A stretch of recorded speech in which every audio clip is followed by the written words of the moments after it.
नमस्कार। चलिए आज विश्व साहित्य के एक बहुत ही महान ग्रंथ श्री रामचरितमानस की दुनिया को समझते हैं। ये वो रचना है जिसने सदियों से करोड़ों लोगों के दिलों पर राज किया है।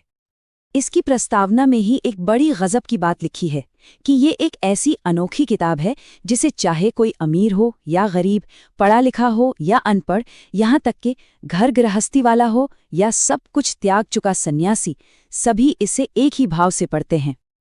तो आखिर इसका राज क्या है? ऐसा क्या है इस महाकाव्य में जो इसे इतना खास और इतना टाइमलेस बनाता है? चलिए इसी सवाल का जवाब ढूंढने की कोशिश करते हैं। इस सवाल का जवाब इसकी यूनिक नेचर में ही छिपा है।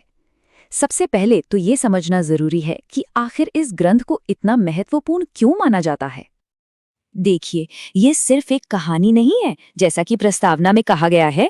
ये विश्व साहित्य में एक अनूठा स्थान रखता है और ये सिर्फ कहने की बात बिल्कुल नहीं है, इसके पीछे अहम वजह भी है।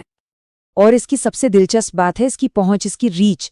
ये किसी एक वर्ग तक सीमित नहीं है, बल्कि हर उम्र, हर लिंग और समाज के हर तबके के व्यक्ति से जुड़ता है, और यही चीज इसे सच में यूनिवर्सल बनाती है। तो इस महाकाव्य की जो पूरी कहानी है उसे 7 हिस्सों में बांटा गया है, जिन्हें कांड कहते हैं।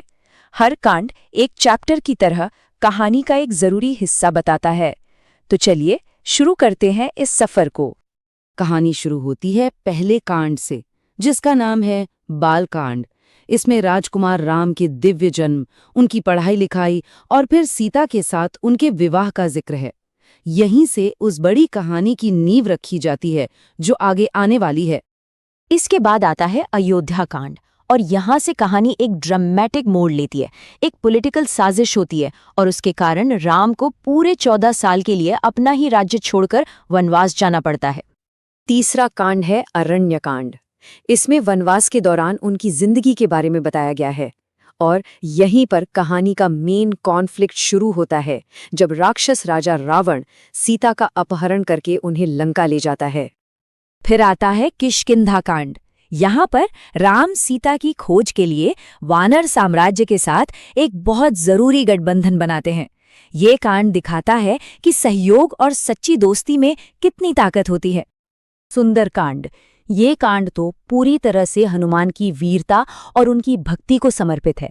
उनका अकेले लंका तक का सफर, वहां सीता को ढूंढना और उन्हें उम्मीद का संदेश देना, बस यही इस कांड का पूरा फोकस है। और फिर आता है लंका कांड, जो कहानी को उसके क्लाइमैक्स तक ले जाता है।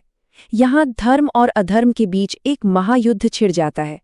अच्छाई और बुराई की एक भयंकर टक्कर, जिसका अंजाम होता है रावण की हार और राम की सेना की जीत। और आखिर में आता है उत्तरकांड, जिससे कहानी खत्म होती है।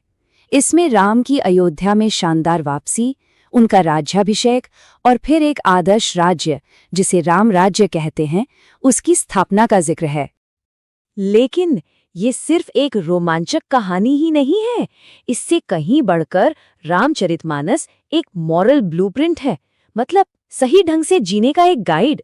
ये सिर्फ क्या हुआ नहीं बताता, बल्कि ये भी दिखाता है कि जीवन कैसा होना चाहिए।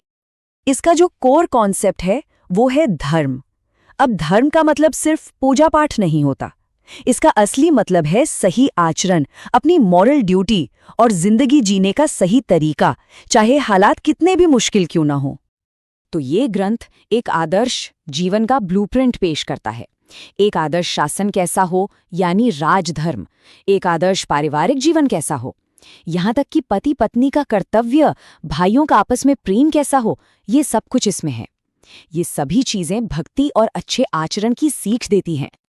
और सिर्फ कर्तव्य ही नहीं, इससे भी आगे बढ़कर भक्ति इसका एक सेंट्रल थीम है।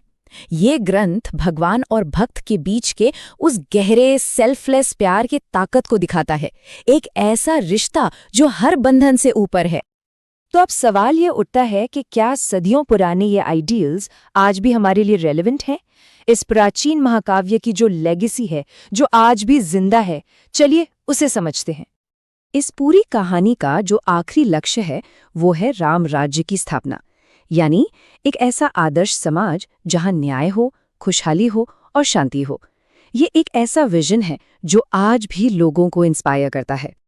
इसके प्रस्तावना में एक ऐसी बात कही गई है जो आज के समय में भी कितनी सच लगती है। ये उस दौर का जिक्र है जब सर्वत्र हाहाकार मचा हुआ हो, सारा संसार दुख और अशांति की भीषण ज्वाला से जल रहा हो। और बिल्कुल ऐसे ही अशांत समय में ये ग्रंथ शांति और प्रेम का रास्ता दिखाता है। इसका मैसेज एकदम साफ है कि इन आइडियल्स को अपनाकर ही एक बेहतर दुनिया बनाई जा सकती है। तो आखिर में एक सवाल, इस तेजी से बदलती हुई दुनिया में कर्तव्य, भक्ति और अच्छे आचरण जैसी प्राचीन कहानियों की आज क्या जगह है? ये एक ऐसा विचार है जिसे ये महाकाव्य हम सभी के लिए छोड़ जाता है, सोचने के लिए।